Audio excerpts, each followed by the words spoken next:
I had done every kind of therapy ever. I stopped therapy when I joined your program. I just knew that this was way better. That's the one thing that like everyone else says you can't do.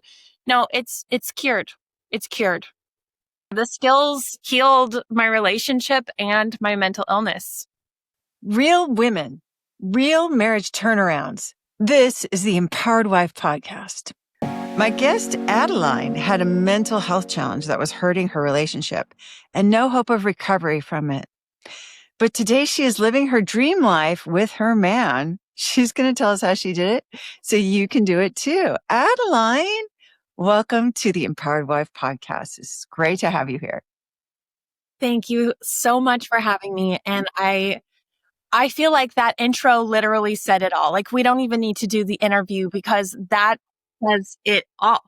The interview then. We'll just go. Yeah. Well, I do want to hear, I love to hear some of the details though. So, I mean, what was going wrong? Like what was happening? Like you felt like you had, well, anyway, let me just open-ended question. What was happening that was making things so problematic? Okay. So, it actually, I always kind of chuckle when I listen to the podcast and you ask this question, like what was going on in the battle days? And then they always go back to the beginning and I'm like, well, that's not really what she asked, but here I am. I'm definitely going to do the same exact thing. In I'd love fact, to hear. I'm back 34 years ago on this very day that we are doing this interview. So 34 years ago, my dad, passed away suddenly. And I was at this young age where he was my hero. And I was very upset. Actually, I was mad at him because he was a jokester and I thought he was playing a joke on me, like when he would throw my nose out the window and it would make me cry. But I loved him so much and I was so close to him. And so I thought he was joking around and I was like, okay, Dad, you can come back now. And he didn't. And that was my first experience of, just having like really big feelings at an age where, you're kind of supposed to just be playing with bubbles and, dolls and stuff. And I'm like thinking about the meaning of life and what does death mean and where do you go? And at that same time, I ended up developing out of that grief. I ended up developing a very unique art. I'm going to just say it's an art. It's a skill that really I just totally thrived in that. And growing up, I thrived in this one area, and it was the only way I could feel connected to my dad again. It's the only way I could really feel peace and feel control because it's this skill I have. It's in a controlled environment. I'll just go ahead and say it's an instrument that I play. So this instrument is the same every day. And life went on and, I thought men are just heroes and, I surely respected my dad. I mean, he couldn't do one thing wrong. He wasn't even alive. He was perfect. And I really had this like total, longing to, or just a dream that, of course I'm going to have a relationship with a real live man one day and it's going to be great. And that is not what happened. I ended up getting my first boyfriend in high school. I was completely naive. And there was like this one seemingly insignificant incident where there was a mean girl in high school and she said something mean about me to him. And he told me about it. And in that interaction, I had the horrible realization that he didn't protect me. And that moment, my brain changed. The sky went from being normal, beautiful, sunshine, rainbows to dark. I literally looked at the sky and it looked, I don't know if it changed colors or if it was just in my brain, but everything turned dark, and the inner beast within me was awoken, and and I didn't know what was happening. And that's when it kind of all started. So you were very hurt, and and it triggered something in you. Yes. Yes, it really did. And it was more than the interaction. It was like the beginning of me realizing men were not the protectors and heroes that I thought they were. And that just sort of continued there. And very quickly, I began having outbursts that were far above and beyond normal, that included self-harming, and no one knew really what was going on. And the other thing that, ironically, when my dad passed away, it was right when I was entering school for the first time in kindergarten. And I'm not sure if that is it was like a month before school started. So as everyone's learning how to write, an A, I'm looking out, at the sky, just like, where's my dad? So I was instantly labeled as spacey in school, and it came out on all of my report cards until eventually I was diagnosed with a learning disability. And so side by side, all these big feelings, I also was, going to the special ed classroom, getting kind of feeling very insecure about that, getting kind of made fun of here and there. And just like, just a mixture of naive. And then I still had the special skill that was born from this beautiful place of hope and love. And so basically, the self-harming ended up turning into, eventually, suicide attempts. And it was all, and it also turned into, obsessive compulsive disorder. It turned into, these diagnoses, diagnoses, however you say that, borderline personality disorder, all sorts of things. And I just felt like a total freak, to say the least. And I did not understand what was happening, what was going on. And so, to kind of move forward here. So it all culminated after several endings of relationships. I was very brave. There's one thing about me. I was very brave. So anytime a relationship didn't seem to be working, I would break up with the person. In fact, my claim to fame, which is really depressing, is it's not a great claim to fame, is that I never was broken up with. I always broke up with everybody. Except for like the very first guy I dated for 2 weeks, which I've still, I was really mad because I was about to break up with him. And then I never let that happen again. I always broke up with everyone first. And so it all culminated, because everything started to overlap. My special skill that I had, that I got a lot of praise for, since it was so tied to relationships and my belief in just my belief in humanity and relationships and everything, it's like the more heartbreak I experienced, the more there was this converging storm of like, well, how can I create this thing when there's nothing to pull from? There's no beauty to pull from anymore. There's no inspiration to pull from. The thing that mattered to me the most, I cannot do. I can't seem to find a good relationship.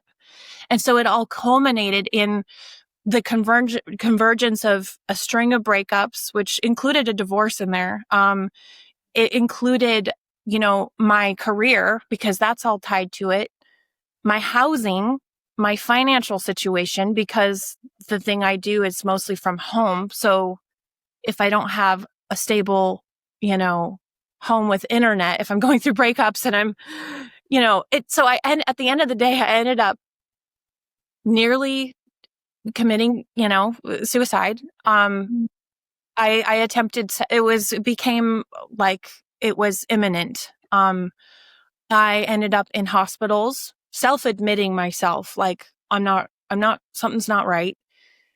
Self-harming, and Hmm. being very injured, and, Hmm. the self-harm directly impacted, my brain also. Um, because when I would get so upset, it made me want to, it was like, if I could just get a lobotomy, I'll go ahead and do it, because there's clearly Oh. a part of my brain that is not right. Hmm. And so this culminated to this, it- um, I ended up, getting out of the hospital, and with every last ounce of hope and money I could sum up, I moved across the country by myself, to a place I had never been before, thinking this is my last, like, this is like, okay, I'm going to take life by my own hands. Enough with, relationships. I don't know. I think it was the first start of me going, I'm going to empower myself. And the other thing I'll just say is I had done every kind of therapy ever. I had done intensive dialectical behavioral therapy, which is supposed to be the only thing that helps people with borderline personality disorder. And just to tell anyone who doesn't really know what borderline is, it's actually just intense, out of control emotions is basic. Hmm. It's like your emotions control you. You don't control them. And the prognosis is like not inspiring at all. Like, if you research how to recover, you might get you might get people saying it'll get better. Like, you can learn it to manage it better, but not, yeah, it's not good. And same with OCD too. It's like, you're kind of stuck with this, and you just have to manage having this broken leg forever.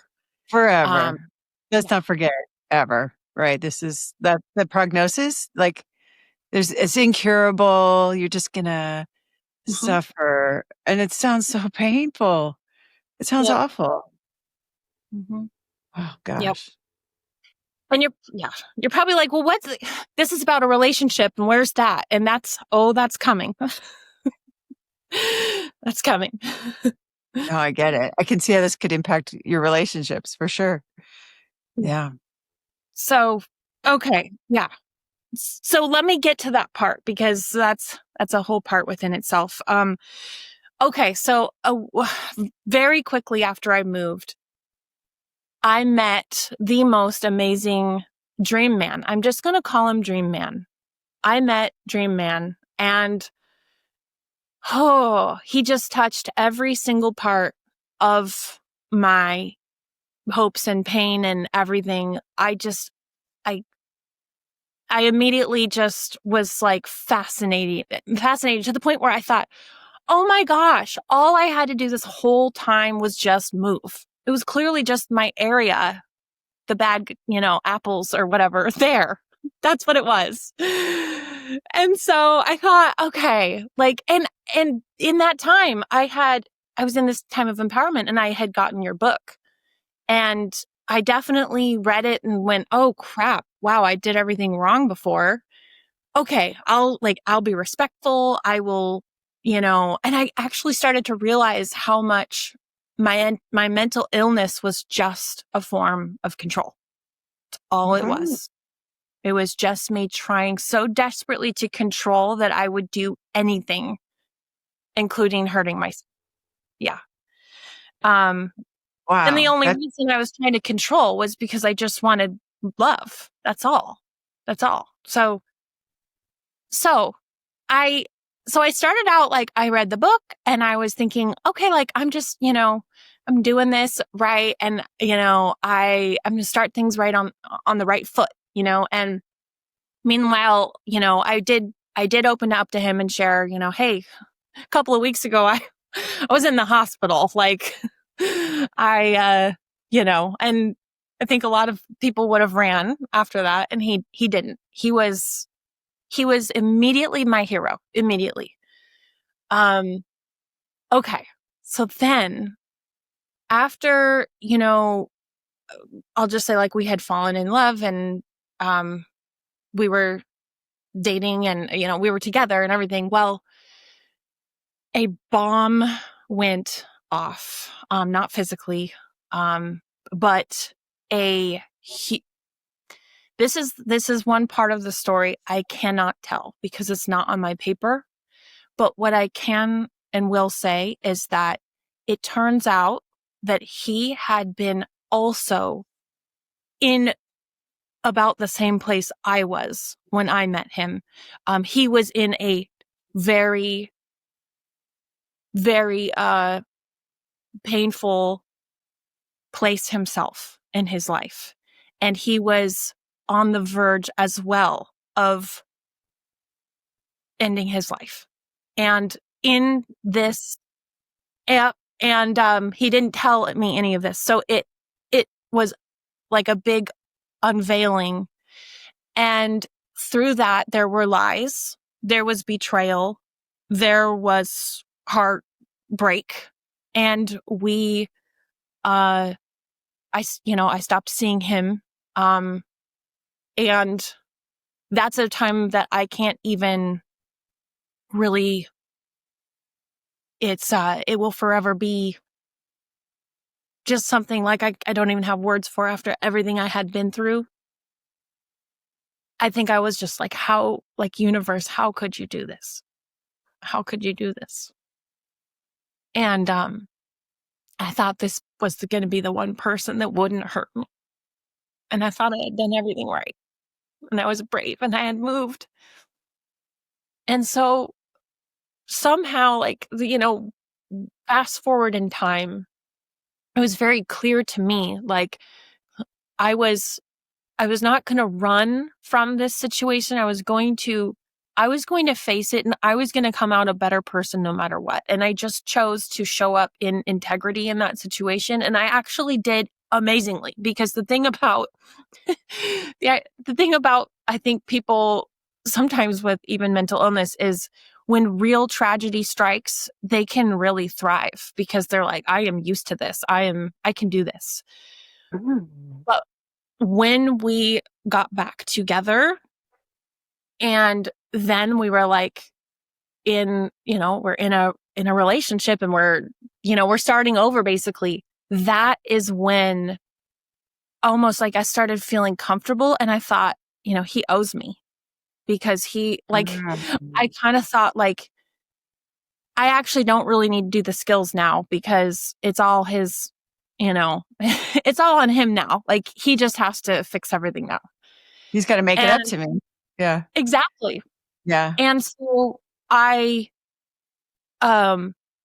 and so then the pain started coming out and I would just share, it was just one big ball of pain. And he started to change. He started to become less patient with me.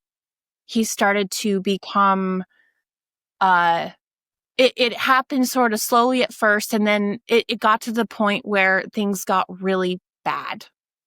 And he would yell at me. He would hang up on me. There was a time that I had kept threatening to break up with him. And he actually told me, like, you can't do that anymore. Like, if you do that, then I will break up with you. And so I did stop. And then he started threatening to break up with me. And so, so it's like all logic was telling me, like, life sucks. Nothing makes sense. Like, but then I had your book and I just dove in. At some point it was like, all right, come on, bring it on. Like, I either need to, like, here's the reality. I either need to change who I'm attracted to or I need to change. Because, I'm choosing these people. I'm attracted to this person. And there's a reason I'm attracted to him, And so, okay, so that's kind of when that's when like the skills, I joined your program and, I I'm just going to pause because I know I've been talking a lot and I just I want to check in with you, but I'm like so excited to tell you which skills I tried and things that didn't work and things that worked and stuff like that. Yeah. So. No, I'm loving this. And I just appreciate hearing the background. And one thing that just really jumped out at me that I love that you said was that my mental illness was a form of control. I'm paraphrasing, but Yep. that just hit me like boom. Like, and we're going to find out. Okay. So you've got the book and you've got like a renewed commitment. Like this is Dream Man. You really want this to work. And you've had these other relationships, you've ended them. You're like, no, this time it's going to be different. And you can see him responding in a way that's scary. He's threatening to break up with you.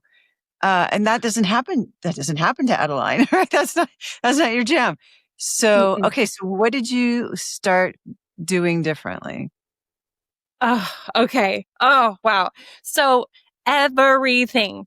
I Oh my goodness. So I started, uh, I mean, all of the six intimacy skills I started at once. I started throwing them all immediately. My favorite ones were like the spouse fulfilling prophecy because of my art background, I just really thrive with inspiration. And so I became inspired. This was the first thing I'd ever tried that I was allowed to use my inspiration, which I have so much of it. And so I started thinking, like feeling and dreaming again, dreaming about my dream man, and so then I would actually find that even if he, yelled at me and hung up the phone, he answered when I called back. you know, I would I would find some sort of evidence that, yeah, he really is there for me. And I realized he did always answer the phone when I would, if he would hang Oh, up and I would call back, he would always answer the phone. Sometimes he would wait for like up to 4 minutes or something. And it, felt excruciating. Uh, and so I would say you know, just anything I could dream of.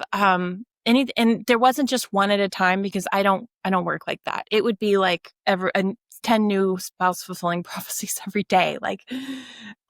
He's patient with me. He's kind. He's loving. He's a good man. And it was a little clanky at first for sure. It definitely took, I joined your program probably 2 or 3 times, because I didn't really I would join and then I'd run out of money and then I'd join again, but it was the best money I have ever spent. And, um, respect, I actually realized that when I was sharing my pain about my mental illnesses, I was very disrespectful. And I thought I would, in the way I did it, because it was always laced with weapons like shame and blame. You did this and you hurt me, rather than, oh, I'm just really feeling insecure right now, and those are two different things. And so I realized no wonder I'm having all this mental illness, because every time I'm feeling pain, I'm trying to share what I think is vulnerably, but it's vulnerability. It's like I'm sharing my heart with a bunch of swords and daggers at the same time. It's like it's like this is a fantastic insight. I love this point. So you, in the moment, you feel like I'm being so vulnerable because he's seeing my tears, maybe, right? I'm saying how hurt I am, but really, the blame was in there, so you weren't getting a good response, I bet. no, which was of course making my mental illness worse. Okay, because then he respond badly. How would he respond when you would? There's a kind of He would manipulation, really, right? Yeah, and he picks up on that like no other. Like it is just not gonna fly with him. So he would, oh, it was basically like either he would yell at me or he would, tell me to be quiet, or even in worse ways than that to be quiet, like, and this man, he is a leader of men. So when he raises his voice, it sends shivers down, the spine. Yeah. It's got a deep voice, right? It can be loud. Yeah. Yeah. So, and then you could make a case like, well, I'm being verbally abused in this Oh, relationship. yes. Okay. Yep. Okay. Absolutely. And that is the same same path I went down in all of my other relationships. And I realized, look, I'm just so glad that you talk about this because, yeah, I just was able to see the heart message, and it just, whatever there was a heart message there. And as I used the skills I could, anyway, as I used the skills more and more, the yelling started to subside and the heart messages started to come through. Like, one of the heart messages was that whenever I would, tell him how bad he hurt me or how bad everything was, that at the core, he felt like he was running a ship, and I was telling him I'm like his, first mate on the ship. Everything's in ship terms with him. That I didn't want to be on his ship. And so he didn't want to force me to be on his ship. So it's like, like at the core, there's a heart message. He cares so much about me. And I know this is gonna just sound so different for people who aren't like absorbed in the skills, but he cares so much about me that, like, he doesn't want to torture me and hold me captive if I'm so miserable. Why would he want to do that why would he want someone he loves and cares about to be, tortured? So yeah. You wanted to be happy and feel Yeah. free. And so there's like a few examples I just want to give, like, our skills, they would culminate, or shall I say my lack of skills would culminate into these little sort of, I don't know if the word is microcosms. I don't even know what that word means, but I feel like that's the word to use. These little moments that actually meant so much more than what they seemed to. So, for example, I was really sick one time and I dropped a cherry tomato under my refrigerator. And I asked him, do you think I should pick it up now or later? And he said, I think you should pick it up now. And I got so mad. And so mad. I couldn't believe that he thought that, even though I was sick, that he thought I need to like soldier up and pick up this tomato and move the refrigerator. And so I did it begrudgingly, and I made such a fuss when I did it. I was grunting as if like it was killing me. And I have to admit that the refrigerator was way easier to move than I thought it was going to be. I think it was on wheels or something. And, but like, I picked it up and I was just so mad about that. And then, let's see, then there was a time, so the lesson learned there is I don't ask him, do you, like, what was even the point of that? Like, it would be much better if I just said, I would love to pick this up later, or just, not said anything at all. It was like fishing for, or shopping for pain. It was like, another example is, it's like a lot of times about food. So I was making spaghetti and I had made more noodles to sauce ratio than was needed. And he came in and he just wanted to help. And so he came in and he put my noodle in the sauce, but I had made extra noodles. And so this threw off my sauce to noodle ratio.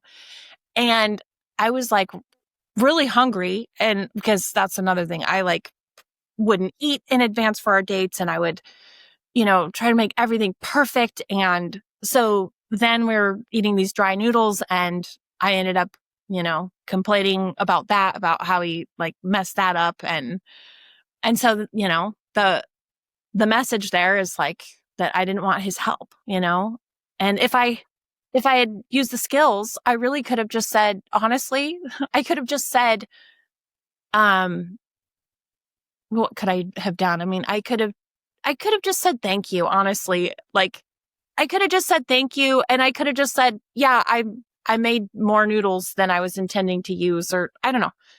There's something I could have done differently, but and I could have said thank you for help, I could have said thank you. Yeah, Yeah. like a different perspective, right? That, yeah, like that's about which spectacles you're wearing. I'm gonna suffer through this meal because the noodles are dry, or I'm gonna decide to be grateful that the guy came over and wanted to help me make dinner. Like he was Help me. right, Yeah. yeah, yeah. In the great Yeah. scheme of things, and you could have said, I made more noodles than I intended to use. But yeah, Yep. So, and I'm sure there's like a million other examples, that I could go into, but, little by little, I just started, whenever something would go wrong, I would look at myself. And that was the biggest difference. And not many of my friends did this. I maybe have one friend that, I would say I have one friend that has been interested in this too, but everyone else, this was very foreign. And, yeah, I just started looking at myself and just really going, okay, what could I have done here? What could I have done there? And I loved that you called them experiments, because no one was forcing any of this on me. It wasn't even you should do this. It was like, you can try this. And so little by little, he just started the yelling stopped. The breakup threats stopped. I noticed, I no longer, I haven't self-harmed in, okay, maybe I should stop because I don't want to, should I share that part now or wait? Yeah. Okay. sure, sure. So the self-harm stopped, completely. It's been years. And I will never do that. It's an I can't now. The suicidal ideation completely stopped. There's no more, because I was chronically suicidal for over 14 years, which is, it's a pain point that I remember thinking even Jesus only had to, I can't believe I'm saying this, but even Jesus only had to suffer for, however long. It wasn't 14 years of feeling like you're in a emotional cross hanging sort of a thing. And so it was extraordinarily painful. And, but yeah, I don't have any of that anymore. I went to therapy. I stopped therapy when I joined your program. Like, I was grateful for it. And I just knew that that this was way better. And, I, my dream man and I, we don't fight. We don't fight. The fighting caused all of that mental illness. I mean, gosh, fighting with the person that you love.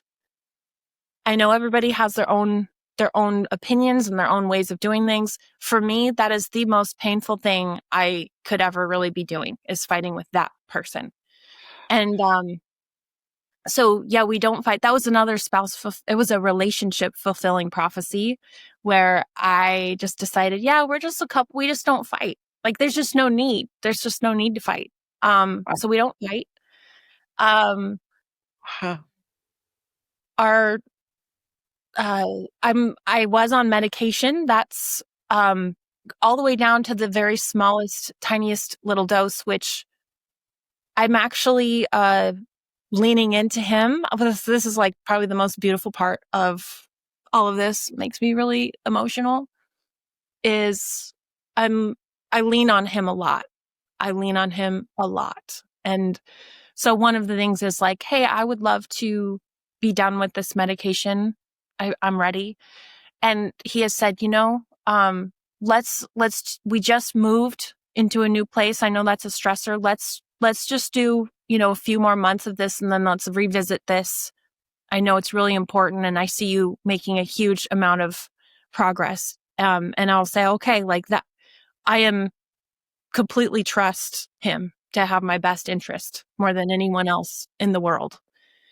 Um, Oh. and and that's just the tip of Yeah. So I love this. I love this because it's so you make you make this decision jointly. Like this isn't you just going, okay, I decided to go off my medicine, or him saying that you need to stay on your medicine. This is like you guys reasoning it out. As a couple, you're like, I would love to, and he's like, I think it would be better Yep, to wait a few months. And you're in this case, his thinking influenced your desire. It sounds like you're fine with staying on the medicine for a few more months. totally. That, Yeah, yeah. absolutely. That is one of the most beautiful things because I always was in a fight between emotions and logic. This has been a common recurring theme. I pick very logical partners by nature that, and so Dream Man is no different, very logical. And he also has a huge emotional capacity as well. But yeah, we used to argue about like who wins, logic or emotion. And that was one of the things we got to immediately stop fighting about is like, um, I honor my desires. He honors his, I'm sorry. Okay. I honor my desires. I honor his thinking.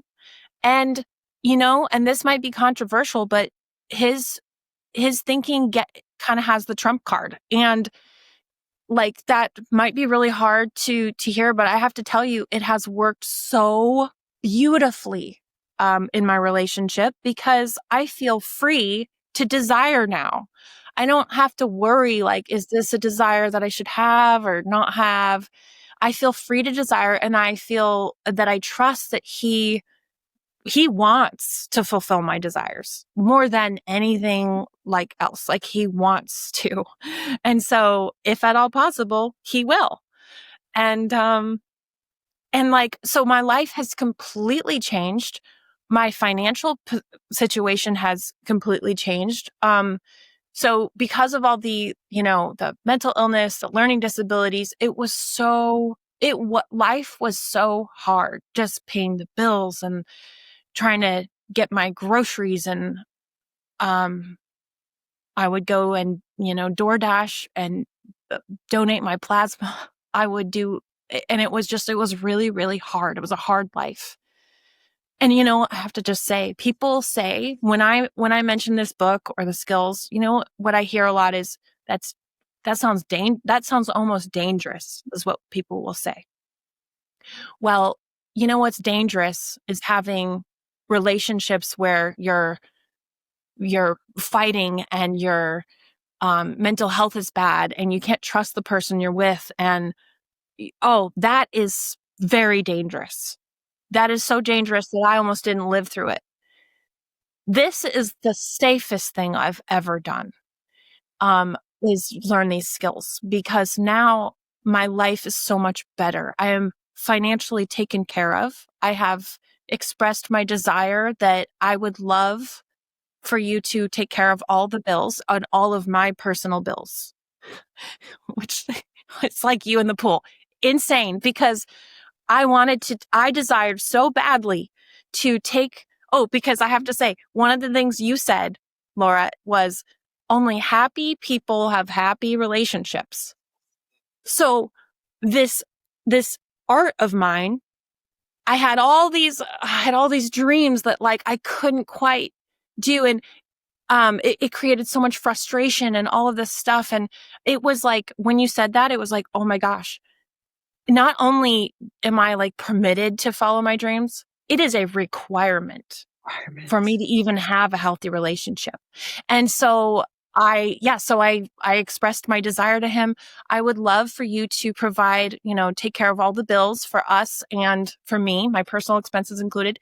And I would love to invest any money that I'm making into my dream account, my business, which is my dream. And literally, I just said that. It probably took one sentence, and he just said, "Okay." And literally I now have an account with a card, and every time it gets below like a certain number, I just tell him and he just fills it back up. And so, I mean, he is the most support. I literally am with my dream man. Like, I can't even express to that enough. He we spend tons of time together. He's super affectionate. We're very affectionate with each other. We play around a lot. Oh, I have to tell you, there was this time in the past when things were bad, the bad old days, when we were in his vehicle and the volume was too high and it was hurting my ears. And I said something about it, probably unskilled at the time. And he actually turned the music up. And that was one of those, that could have been a deal breaker moment. I even told my mom, and she said, that's a red flag. Like, oh my gosh, that's like so bad.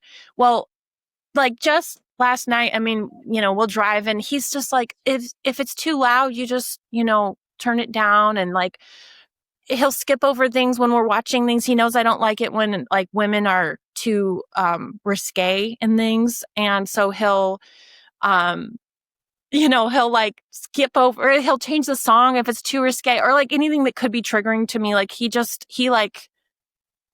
creates this beautiful environment for me. And, he talks to me a ton, and we talk. We have deep talks. We have vulnerability. And, it's funny because it's like one could think, well, if you don't fight, then it's like being avoidant. Well, actually being avoidant is kind of like fighting is kind of avoidant, because when you're fighting, you're actually putting up like defenses and offenses. You're not just like, here's my heart. You're like, you have to protect yourself, and so now we're so vulnerable with each other. And, yeah, so, it's amazing. I'm so happy. I'm so happy. Yeah. I can see it on you. I can feel it. I have chills just seeing your joy and your sense of safety that, and it sounds like living in this environment where you feel so safe and so connected, that you're vulnerable, that you're taken care of, that your desires are like the main thing at your house. Him trying to, figure out what you desire and making it so, and knowing what those desires are and being clear about them. This has cured or kind of abated, or Cured. at least Cured. Cured. I'm going to say cured, because that's the one thing that like everyone else says you can't do. No, it's cured. It's cured. It's cured. Like It's not. It's not even. You have cured borderline suicidal ideation, the OCD. You said Yep. OCD earlier? Okay. Yep. All those are over completely. Yes, completely. Oh my gosh. Okay. And you have this, I mean, it sounds like a dreamy relationship where, Very. yeah, like there's deep conversations. There's so like a sense of cooperation, a lot of trust, a ton of trust. And you had a betrayal, you felt like, from, and then he owed you, and that's gone too. Is that gone? Yes, that's gone too. Yes. Yeah, now it's just like, just love and compassion, and just, I just love him. And I trust him. Oh yeah, I trust him completely. I mean, completely. He is very, very trustworthy. It's actually so important to him. It's so important to him. It's, yeah, it's very important to him. I'll just put it that way. Very important to him. Trust him? That you trust him, you Yeah. mean? So important. Yep. That I trust him. And, yeah. And I do. Yeah. Okay. And as the breaker upper in your previous relationships, so there's also maybe like I don't know, kind of an old thought pattern or something, that you had before. Like, does that ever come up? No, not at all. Because I now realize, oh my goodness, I am so powerful. I am so powerful that if I even start to think, well, should we break up? I'm like, that's could just happen because that's like how powerful my desires are, And so I am so very, my brain has just gotten so much more simple. It's like, it's just, it's like, yeah, I don't have to think things anymore. I just get to choose, really. I get to create. My life is really a creation, just like my art. Wow.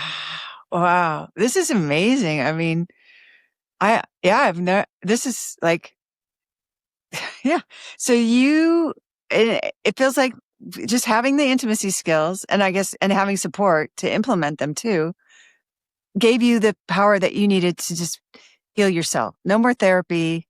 You just did Yep. it. You just did Yeah, it. absolutely. Yeah. Okay. Okay. And it sounds like the relationship has been part of that healing. Like interacting with him is kind of how you got clear on what you needed to do for yourself to Yes. heal your own heart.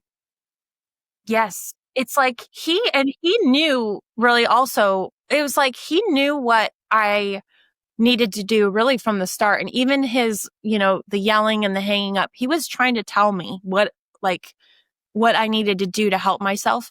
But I couldn't really, I really couldn't process it and learn it without the help of other women because I needed just hearing the other women's stories on the podcast, every single one, everything. It just hearing from women really helped me. And that's why I'm here to share because, yeah, Wow.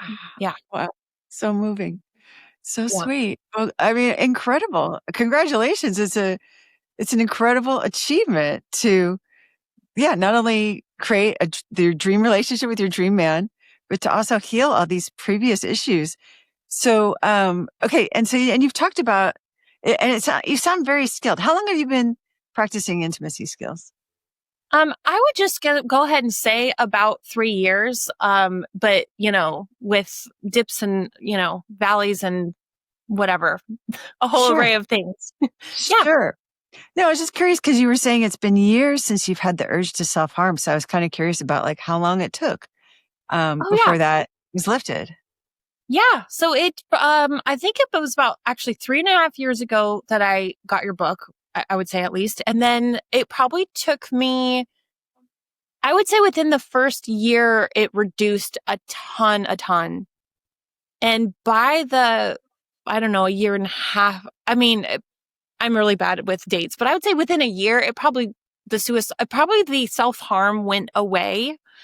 And then, but like the urge it took a little bit of time for the urges to go away of these things. But now the urge is completely gone to the point where one of my very best friends yesterday, I was like, hey, cause, cause I had gone through a big episode, kind of with her and she was sort of, she was impacted by it and she had gone to her therapist and talked about it. And her therapist really I'll just say, it sounds like her therapist really warned her against being friends with someone with borderline personality disorder. And I'm so grateful to my friend because she didn't listen to that counselor. She came to me and talked to me. And then, so when I brought this up yesterday, she's like, borderline what? Like, I kind of forgot, like, I forgot you even had that or like that was even a thing. Like, it's just not even a thing. Wow. Yeah. Wow. Interesting. Okay. So And it's just not even a thing anymore. yeah. And people in your life can see this transformation and Oh, yeah. the joy Absolutely. radiating out of you. Oh, Sure. yeah. I'm constantly telling my mom and, about the skills and like, then she, I don't know, they call it what do they call it? The Happy Housewives Club. And so they'll start playing when they're playing cards and stuff. When they lose, they'll say, ouch.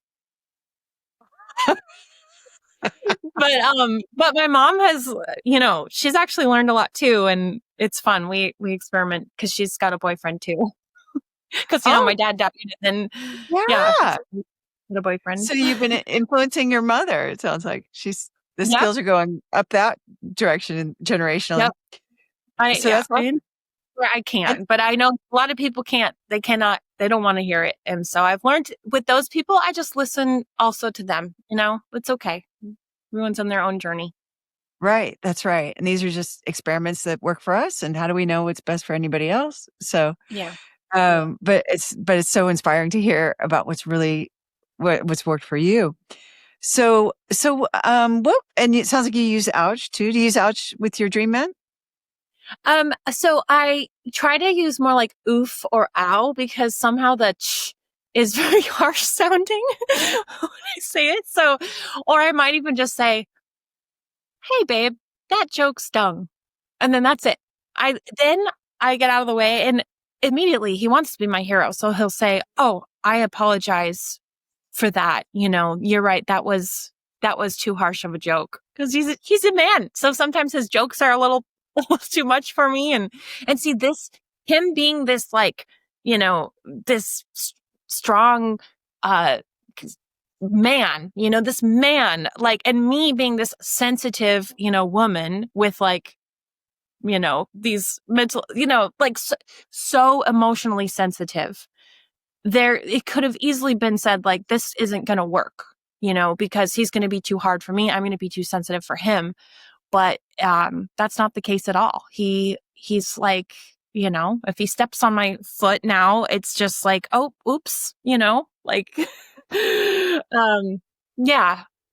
Yeah. So it's actually a beautiful combination. Mhm. The unexpected sweetness with those two, yeah, the polarizations, I guess you could say, but Yes. you figured out how to have it be, yeah, it's like peanut butter and honey, it sounds like. So Yep. that's good. It Okay. is. Love it. And Yep. so what would you say to someone who is where you were, um, where she's, gosh, right? Like really struggling with mental illness, um, and feeling like, um, and feeling like the relationship is kind of contributing to it and maybe going through breakups, obviously, right? Because you don't want to be, like you feel like you're being vulnerable and then you're just getting hurt even more. It just feels like a dangerous situation. Mhm. But she wants what you have now, where there's all this connection and safety, and you feel protected, and which was a big pain point for you early on, that you didn't feel protected, and now you do. And she wants what you have. What's your tip for her? Okay. So before I answer that really quick, because I feel like I need to, I feel like I want to say one thing, which is, um, about, is it perfect now? And I want to just say that, things might come up, but they don't turn into anything. It's kind of like a cloud wisping by, but it doesn't turn into this huge storm cloud. Um, okay. So it's, yeah, that was my only disclaimer. Like, I'm like, did I make it sound like everything's perfect? I know my friends listen to this. They're like, because I call my girlfriends sometimes, especially one, if I'm upset about something, and I will talk to her because I trust her, and she's not going to say like, oh, go break up or anything. Um, but anyway, yeah, there's no denying it is so much better, and only going that direction now. Okay, so what would okay, sorry, I'm so sorry. Yeah. What would No, I I say love to this. someone You who want to make was the in point. my place? Things aren't perfect still. No Yeah, marriage is perfect, right? No yes. relationship is perfect. Yeah. So totally get it. Appreciate that. Keep it real. But I Okay. kinda do think it's perfect, honestly. I feel like I just said that to make myself sound more relatable. I do feel like it's perfect. Anyway, okay. Okay. Perfect. Okay. Okay. That's good. I can relate. I can relate. I say that too. No marriage is perfect, not even mine. And I'm like, well, that's pretty perfect. So yeah. But yeah, I Yeah. love it. Okay. Okay. So Uh, you, so what would you I did. say to someone who was is in my place, or is where I was, Yeah. right? That's the question? Yeah. Okay, so I would say this. Look, honey, I know it's hard. Here's the hard truth is you actually have way less control than you think you do. You have way less control. However, you have infinitely more power than you even realize. And that's what I would say.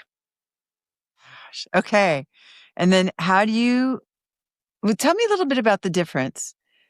Yeah. It's because I want to have control, but I don't have control, but I have power. Like, All right. Sorry, I didn't mean to like put my finger up like, but I was like, I think I got it. Okay.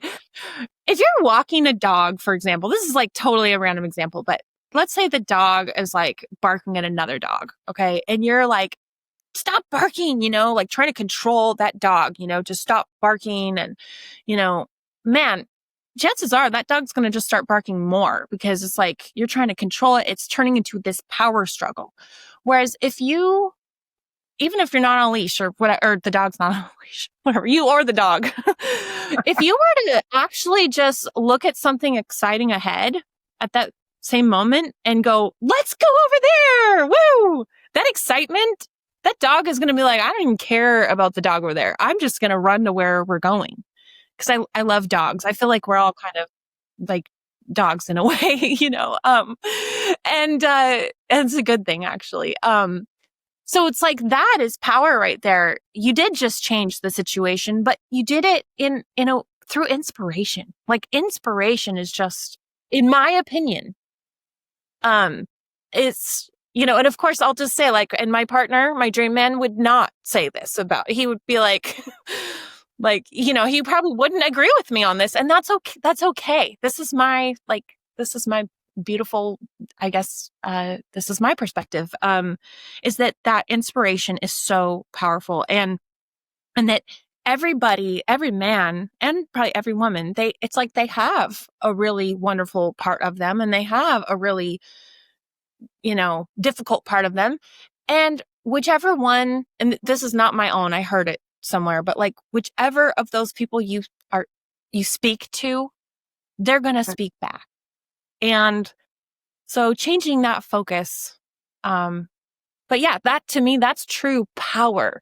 Power is when someone actually wants to do the thing you want them to do rather than they're doing it because you're telling them they have to or that they should. power is when they're doing it because they want to, not because you're telling them they should. Okay, that's a great distinction. I love the story about the dog too. So so your power lies in like finding the excitement, the inspiration, and saying, over there, I want to go over there, instead of like, stop doing this right now. Yes. Yeah. Yes. It's great. That's a great example. I love that. And kindness is powerful too. Like, yeah, just, it's like Yeah. those that seem powerful, like yelling or, at least for me, when I yell or try to control or try to, manipulate or whatever it is, it's like, that's like the least powerful thing I can do. I've finally figured out that actually the true power is sometimes in just silence. And sometimes it's in just listening, putting a hand on his back or, just saying I would love, whatever it is, changing my focus. Anyway. Okay. Wow. So good. So good. I love it. It's like wisdom moms here you're sharing with us. What would you say to yourself if you go back in time and just talk to Adeline and tell her what you know now? Okay. I would say,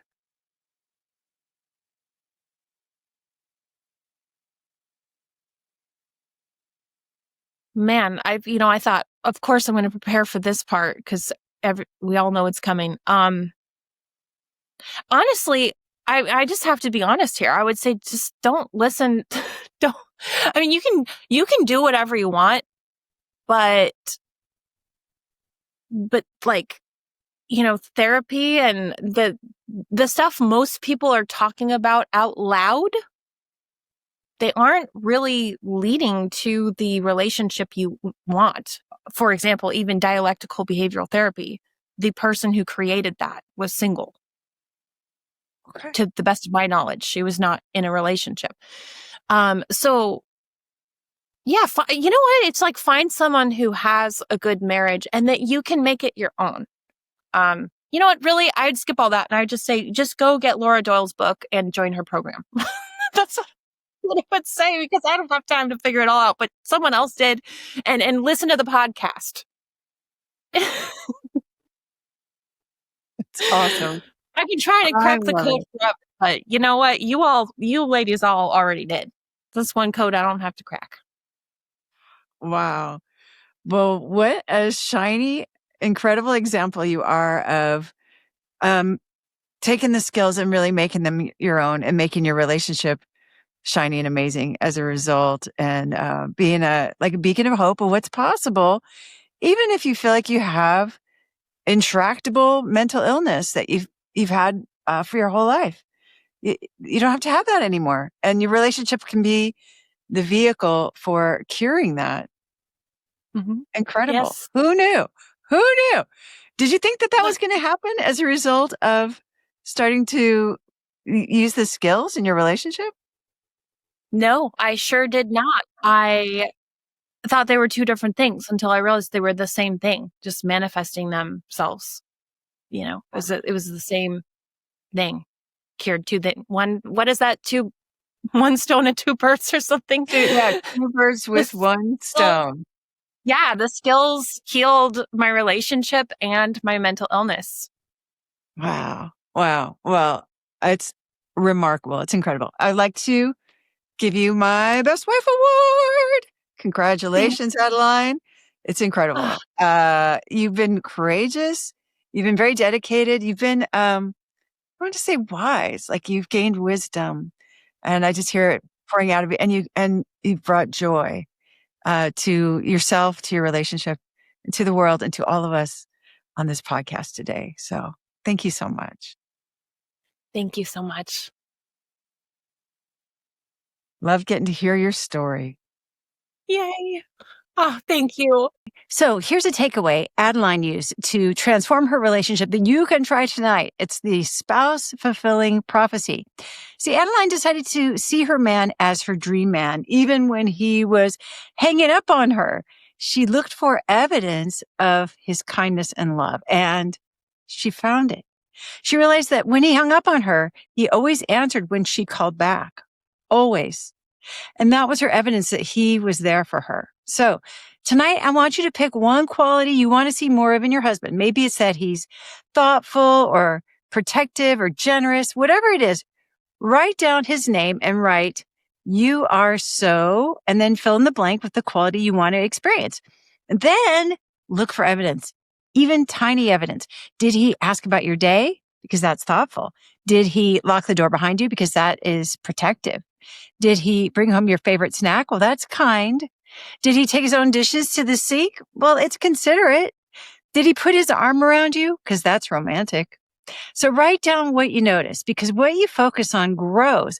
And when you start seeing him as your dream man, he starts showing up that way. And once you have your evidence, you can experiment with saying your spouse fulfilling prophecy to him. You can say, "Husband, you are so blank," and then fill it in with the quality you want to experience. Now, if you want all the tips, tricks, and traps about how to use a spouse fulfilling prophecy in your situation, you can get that in my group coaching program. So for more on that, get my free Adored Wife Roadmap and the link below this video. Now, this takes some courage to do, but if you're feeling brave, you can do it tonight. So are you ready to try a spouse fulfilling prophecy? Okay, then go, go, go. For more of the proven secrets on how to make your marriage playful and passionate without his conscious effort, check this out.